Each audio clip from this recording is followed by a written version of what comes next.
Good afternoon students. प्रश्नावली 1.5 भाग 6 का तीसरा प्रश्न। आपको याद होगा कि पाई एक वृत्त की परिधि है, मान लीजिए सी दिया हुआ है, और उसके व्यास मान लीजिए डी के अनुपात से परिभाषित किया जाता है, अर्थात पाई सी बटे डी है। यह इस तथ्य का अंतर्विरोध करता हुआ प्रतीत होता है कि पाई अपरिमेय है। इस अंतर्विरोध का निराकरण आप किस प्रकार करेंगे? जी हाँ, पाई का मान परिधि, वृत्त की परिधि और व्यास के बराबर के अनुपात के बराबर होता है। मान लीजिए परिधि 10 है और व्यास 2 सेंटीमीटर के रूप में, तो आप अगर इस तरह से लेते हैं तब 10/2 यानी 5 एक परिमेय संख्या होनी चाहिए। यहाँ परिधि का मान निश्चित तौर पर 10 के ही बराबर नहीं होता, ये आपको समझना पड़ेगा।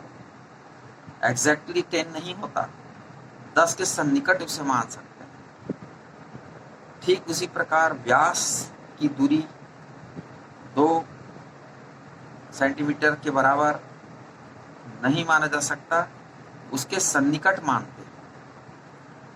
तो 10 के सन्निकट बटे 2 के सन्निकट अगर आप देखेंगे, एग्जैक्टली 10 और 2 नहीं देखेंगे यहाँ पर, क्योंकि नापते समय कुछ न कुछ एरर आ ही जाते हैं। तो इस तरह से आप इसे एक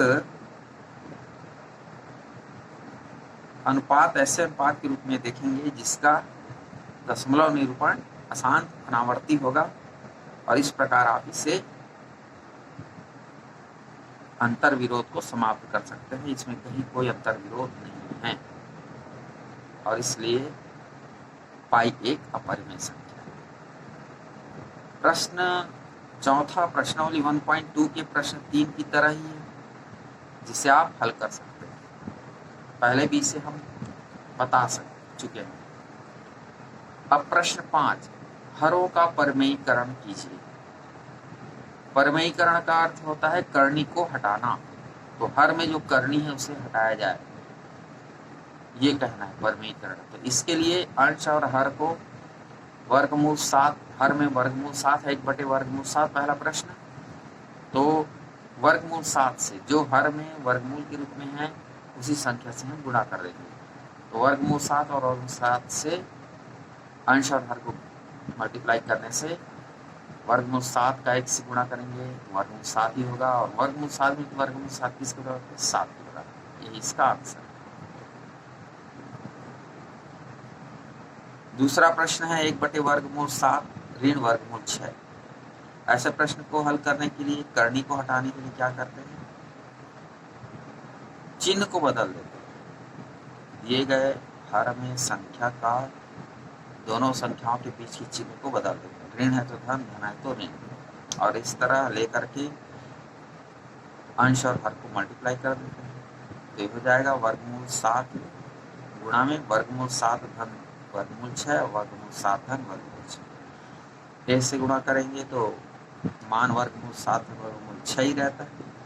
लेकिन हर में एक में ऋण है, एक में धन है, तो ए का वर्ग ऋण बी का वर्ग के रूप में लेंगे तो क्या हो जाएगा? वर्गमूल 7 का वर्ग माइनस वर्गमूल 6 का वर्ग, और इस तरह वर्गमूल 7 धन वर्गमूल 6 बटे क्या आ जाएगा? वर्गमूल 7 का वर्ग 7, वर्गमूल 6 का वर्ग 6, तो 7 × 6 1 हो जाता है, उसको लिखने की जरूरत नहीं।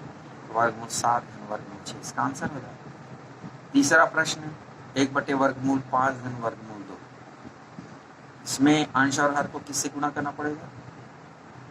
वर्गमूल 5 ऋण वर्गमूल 2 से गुणा कर देंगे। तो इस तरह से बहुत ही आसानी से इसको भी हल कर सकते हैं।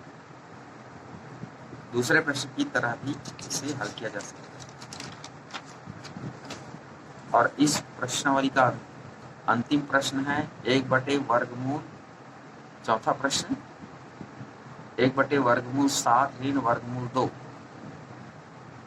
इसको कैसे मल्टीप्लाई करेंगे? किसी से? तो वर्गमूल 7 धन 2 से गुणा कर देंगे अंश और हर।